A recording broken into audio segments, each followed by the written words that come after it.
जिन देशों को दुनिया देखती है या जिन्हें लीड करने लायक माना जाता है, या हम तैयारी कर रहे हैं कि 5 ट्रिलियन इकोनॉमी पे हमें जाना है, या अमेरिका अपने आप को सबसे ऊपर मानता है, या रशिया है। अब देखिए रशिया में ये व्यवस्था उन्होंने कर ली है कि 2035 तक कोई उन्हें हिला ही नहीं पाएगा।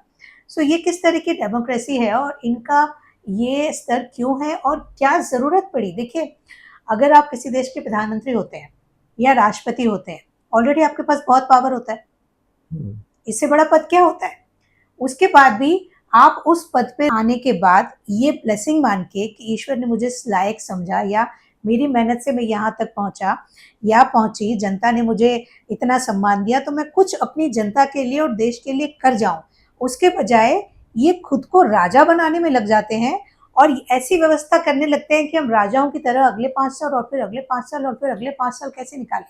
तो ऐसी क्या ज़रूरत है, जबकि सबको पता है कि आखिरी दिन खाली जाना है।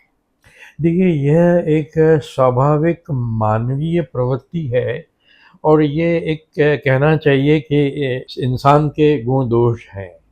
और ये जिस देश में जो नेतृत्व आता है वो स्वाभाविक रूप से अपना नेतृत्व ज़्यादा समय तक चले और उनके दल का वर्चस्व बना रहे और अपने फुटप्रिंट्स छोड़कर जाए। तो ये इसमें कुछ भी गलत नहीं है, ये एक स्वाभाविक मानवीय प्रवृत्ति है। लेकिन कभी-कभी यह मानवीय प्रवृत्ति जो है वो देश हित के को उलांघ कर चली जाती है और उस स्थिति में कई बार क्या होता है कि हम जो एक कहना चाहिए ना, for retaining the power we compromise with the values, वो नहीं होना चाहिए, वो गलत है। लेकिन यह प्रवृत्ति आज की तारीख में किसी एक देश में नहीं है। दुनिया भर के जितने भी प्रजातांत्रिक देश हैं, उन सब में ये प्रवृत्ति है और इस प्रवृत्ति की वजह से कई बार जो है ना नेशनल इंटरेस्ट भी सैक्रिफाइस हो जाता है। और ये करीब-करीब सभी प्रजातांत्रिक देशों में होता है। और यही वजह है कि प्रजातांत्रिक देशों में जो प्रजातांत्रिक प्रणाली है, वो अब प्रजातांत्रिक प्रणाली प्रणाली कमज़ोर होती जा रही है।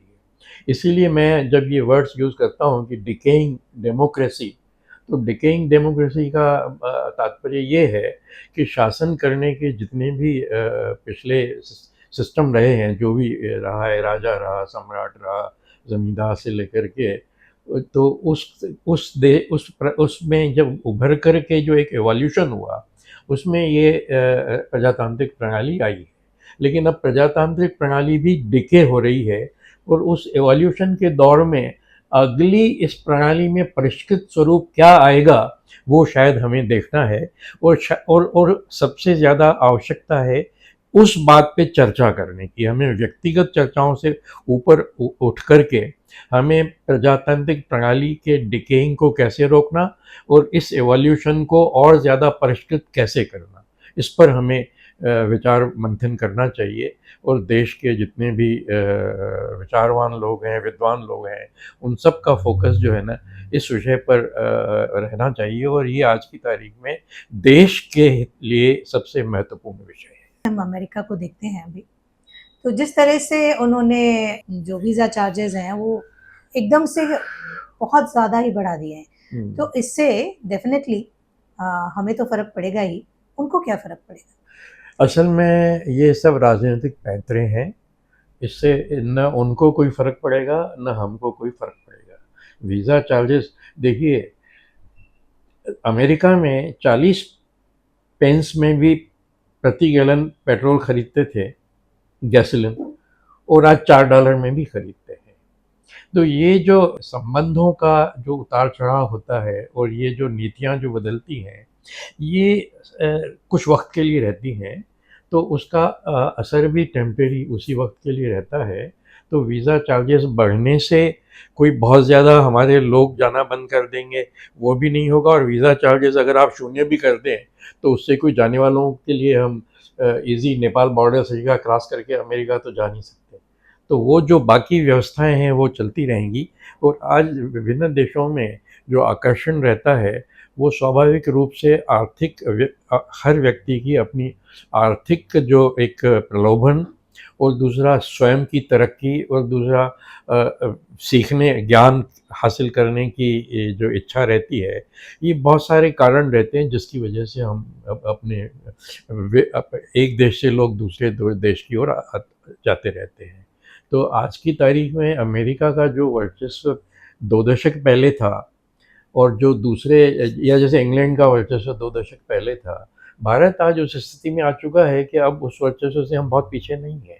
और जो एक रहन-सहन की और जो लाइफ़स्टाइल की जो स्थिति थी आज से 60 साल पहले और आज में, अंतर वो करीब-करीब मिट गया है। और उस अंतर के मिटने की वजह से अब आवश्यकता आर्थिक नहीं है जाने की। अब आवश्यकता जो है ना, या तो ज्ञान हासिल करने की है, या ज्ञान हासिल करने के अलावा हम जिस स्टेज में हैं उससे हमको और ज़्यादा प्रगति करने की आवश्यकता है।